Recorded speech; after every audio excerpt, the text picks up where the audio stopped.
Jean-Christophe Victor, nous vous recevons à la Galerne pour le dessous des cartes itinéraires géopolitiques, le livre paru aux éditions Talendier. Parmi les constats qui vous ont décidé à préparer ces itinéraires géopolitiques, il y a la difficulté des uns et des autres à faire les liens entre les phénomènes qui se produisent partout sous nos yeux, et vous dénoncez, j'allais dire, la position passive dans laquelle nous sommes face à l'info et qui semble nous priver de notre capacité de tri. Oui, je ne peux pas dire que je dénonce, mais je le constate en tout cas. J'essaye de faire apparaître la chose suivante. On est dans une société où on sait énormément de choses. Il y a énormément d'informations, de données disponibles dans les sociétés démocratiques. Mais comment est-ce qu'on range ce savoir? Il y a un problème de rangement du savoir. Et donc l'idée de ce livre, c'est de faire les liens et de mettre en valeur la relation plus que l'élément lui-même. Vous voyez ? Et donc de faire apparaître l'idée que, attention, le système d'information dans lequel on est un système rapide, éphémère, qui s'use, et qui ne trie pas entre l'urgent et l'important. Et moi, ce qui m'intéresse, c'est l'important, c'est pas l'urgent. Ce sont des tendances longues qui fabriquent notre monde. Et donc, je dénonce pas. Vous avez dit non, je dénonce pas. Je constate parce que je pense que l'effet système est aussi important que l'approche fragmentée et verticale des phénomènes. Donc, je mets en avant les effets système. Et on le voit bien dans les crises financières et économiques. Les cartes de l'économie mondiale se redistribuent, portées par la mondialisation et renforcées par la crise financière, dites-vous, lorsqu'il s'agit de parler du basculement du monde. Oui, alors il y a toute la première partie qui est consacrée au basculement du monde. Et ce qu'on fait apparaître, si vous voulez, c'est que le 21e siècle où nous sommes ne ressemblera pas du tout au 20e siècle. C'est-à-dire que la centralité de l'Europe, c'est fini. Et même la centralité atlantique, c'est-à-dire européo-américaine, c'est fini. On est dans un siècle asiatique, ou en tout cas pacifico-centré, pour au moins 3 raisons. La première, elle est démographique. C'est-à-dire qu'en Asie, moi je fais partir l'Asie à peu près à partir du Pakistan. Il y a des indices de fécondité qui sont importants, sans être excessifs, alors que les nôtres sont faibles. Ceux des États-Unis est bonne, mais celle de l'Europe est faible, ce qui pose un problème à terme, et ce qui devrait conduire à réfléchir différemment au solde migratoire, c'est-à-dire aux migrations. La deuxième raison, c'est les taux de croissance. L'Asie, en général, est sur des taux de croissance de 6, 7, 8% an, et depuis longtemps maintenant, 12 ans, 13 ans. Alors vous voyez le différentiel par rapport à nous, où on est à 1, 1,5, 2, etc. Et la troisième raison, c'est les représentations. C'est-à-dire qu'il faut déboucher maintenant vers une sorte de décolonisation mentale. Les décolonisations institutionnelles ont eu lieu il y a 50 ans, 60 ans, mais l'Europe, de façon totalement obsolète, continue à garder un espèce de regard de supériorité sur le monde. C'est complètement obsolète. C'est plus du tout d'actualité. Et donc il faut changer complètement non seulement ce regard, mais cette mentalité.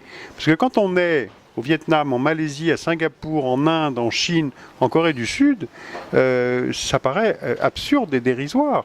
Et c'est le troisième facteur. C'est-à-dire qu'aujourd'hui, vous avez ces États asiatiques qui ont des forts taux de croissance, qui sont des vieilles civilisations, et qui réclament une place comme membre permanent du Conseil de sécurité. Et ils ont raison, si vous voulez. Donc, pour ces 3 facteurs, le livre dit, attention, on est dans une période de basculement du monde, et l'Europe n'est plus le centre du monde, n'est plus au centre du monde. Alors, ça fait 500 ans, voire 2000 ans que c'est le cas. C'est fini maintenant. Alors bien évidemment, vous revenez dans ce livre justement sur les violences du monde, et vous dites que la violence n'a pas faibli depuis 1989, mais qu'elle a pris des formes nouvelles. Oui, alors, elle n'a pas faibli. Elle n'a pas faibli, mais il y a moins de guerres qu'il y a 20 ans. Et ça, généralement, on ne le sait pas et on ne le perçoit pas. On croit qu'il y en a plus parce qu'il y a plus d'informations sur les guerres. Vous savez, en 1982, il y a eu des massacres atroces en Syrie, et ça s'est joué en circuit fermé. Aujourd'hui, il y a des massacres en Syrie. D'ailleurs, c'est le fils qui conduit les mêmes massacres que ce que son père avait fait à Hama. Mais les massacres, là, on les voit. On le sait. Et donc, on a une information beaucoup plus flexible, à mon avis assez bonne pour la défense des droits de l'homme, mais mauvaise sur la hiérarchisation de ce qui se passe véritablement dans le monde. Or, il y a moins de conflits en 2012 qu'il y en avait en 1992. Ceci dit, les violences se poursuivent et elles prennent diverses formes. Des violences sur la captation des richesses, sur les enfants, sur les femmes. Il n'y a pas de guerre de religion, il y a des guerres de pouvoir, mais il n'y a pas de guerre de religion, contrairement à ce qu'on croit. Ça ne veut pas dire que les chrétiens du Moyen-Orient ne sont pas discriminés, mais globalement, il n'y en a pas. Et ce qu'on indique là, c'est qu'il y a un taux de violence globale qui est plus faible qu'avant, ce qui est bien, mais qu'on n'aura pas non plus jamais de monde à zéro guerre et de société à zéro crime. Ça, c'est malheureusement inaccessible. Ça fait 3000 ans, 4000 ans que ça n'est pas possible. Mais aujourd'hui, le monde est, ça paraît bizarre, peut-être plus sûr qu'il ne l'était juste à la fin de la guerre froide. Alors il faut sûrement dire ici, dans ce court entretien, quelques mots sur le printemps arabe et sur la révolte syrienne qui, dites-vous, est différente des autres dans le monde arabe. D'abord, elle est identique. Moi, ce qui m'intéresse dans le chapitre là, sur le monde arabe, c'est pourquoi est-ce que tout ceci est contemporain ? Pourquoi est-ce que toutes ces révoltes se passent en 2011 ? Moi, c'est ça qui m'a intéressé. C'est pas Twitter ou Internet ou Facebook, qui sont des outils, mais pas des facteurs. Moi, ce qui m'intéresse, c'est les constantes, c'est les facteurs. Et les facteurs identiques dans ce monde arabe, c'est la démographie, là encore, une jeunesse importante quantitativement. Vous avez 25-26% des jeunes en Égypte qui ont moins de 25 ans, c'est énorme. Nous, on est à 11%. Vous avez une bonne formation, bonne scolarisation, bonne formation, des gens, des sociétés civiles arabes très bien formées. Un taux de chômage élevé, très élevé, et quand vous êtes au chômage, vous n'avez pas d'argent. Et quand vous n'avez pas d'argent, vous ne pouvez pas avoir de dot pour avoir une femme. D'où une frustration sexuelle, sentimentale et sexuelle. Donc ça fait quand même beaucoup de tensions dans une société. Et le dernier facteur identique, c'est la peur. Des systèmes de sécurité extrêmement violents et qui verrouillent les sociétés. Et c'est ça qui est identique, vous voyez ? Alors pourquoi est-ce qu'à un moment ça saute ? Il y a ces outils qui ont beaucoup aidé, qui sont justement Facebook et Twitter, qui ont permis à ces gens de mesurer qu'ils n'étaient pas seuls.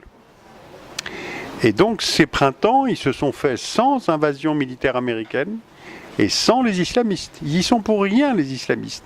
Donc il faut sortir aussi d'espèces de fantasmes, de peurs que nous, occidentaux, on fabrique et qui sont inopérants, qui sont inexacts en tout cas. Dernière question, c'est vrai que cet entretien est court. Dernière question, je voulais retenir l'environnement, car il vous est cher et il est incontournable pour ce 21e siècle qui naît. Et vous préconisez la création d'une organisation mondiale de l'environnement dotée de capacités de sanction. Pourquoi ? C'est pas moi qui le préconise, c'est une idée qui est là depuis longtemps. Mais on observe, si vous voulez, qu'il y a une agence internationale de l'énergie atomique dotée de capacités de sanction. Vous avez une organisation mondiale du commerce, l'OMC, dotée de capacités avec une cour d'arbitrage. Vous avez un problème mondial, majeur, mondial. Et vous n'avez pas d'organisation mondiale de l'environnement, et encore moins dotée de capacités de sanction. Il y a une contradiction très forte. On parle constamment de gouvernance, mais il n'y a pas de gouvernance. Or, sur ces questions d'environnement, et quand on en parle au moment des négociations de Durban, il y a une contradiction très forte. C'est-à-dire que tout État, quand il négocie en fonction de son intérêt national. Et il est là pour ça. C'est son mandat. Mais un État peut négocier en fonction de l'intérêt national quelque chose qui finalement ne sera pas son propre intérêt. Parce que des émissions de CO2 qui se déroulent en Malaisie ou au Brésil sont tout aussi dangereuses pour les intérêts de l'État national. Et c'est vrai pour toute posture diplomatique. Vous voyez ce que je veux dire ? Il y a donc une contradiction. Et donc on n'arrive pas à déboucher sur un intérêt global, collectif. Parce que ça touche à des choses centrales, historiques, Maintenant, les pays d'Asie sont dans une phase de croissance et nous, on ne l'est plus. Et donc, ils nous disent, écoutez, vous êtes bien gentils, mais maintenant, c'est notre tour. On ne va pas avoir des contraintes sur les retours sur investissement que vous n'aviez pas dans les années 50. Vous avez les différentiels de croissance. Et donc, ils disent, pourquoi est-ce que ce serait nous qui devrions absorber ça? Et troisièmement, c'est trop loin. C'est trop loin. L'autre jour, dans un séminaire, il y a un monsieur qui m'a dit, mais vous savez, sur ces questions d'environnement, est-ce qu'il ne faudrait pas qu'on ait finalement une catastrophe pour prendre la mesure? Et je lui ai répondu, écoutez, on n'a vraiment pas le même regard sur les choses, parce que pour moi, la catastrophe, elle est là. Et elles sont là. Que ce soit Deepwater Horizon dans le golfe du Mexique, que ce soit au large de l'Écosse, que ce soit les taux de pollution. Là, en décembre, les avions ne peuvent même pas décoller de Pékin, tellement il y a de fog à cause de la pollution. Donc la catastrophe, elle est là, elle est tout à fait là. Et pourtant, on n'en a pas la perception. Alors qu'est-ce qu'il faut? Je ne sais pas. Donc ce chapitre essaye de décrire que, à mon avis, c'est une crise internationale majeure, beaucoup plus menaçante que le terrorisme pour moi, beaucoup plus menaçante que le terrorisme, beaucoup plus grave, beaucoup plus grave. Donc c'est ce que j'explique dans la troisième partie du livre. Merci beaucoup, Jean-Christophe. C'est moi.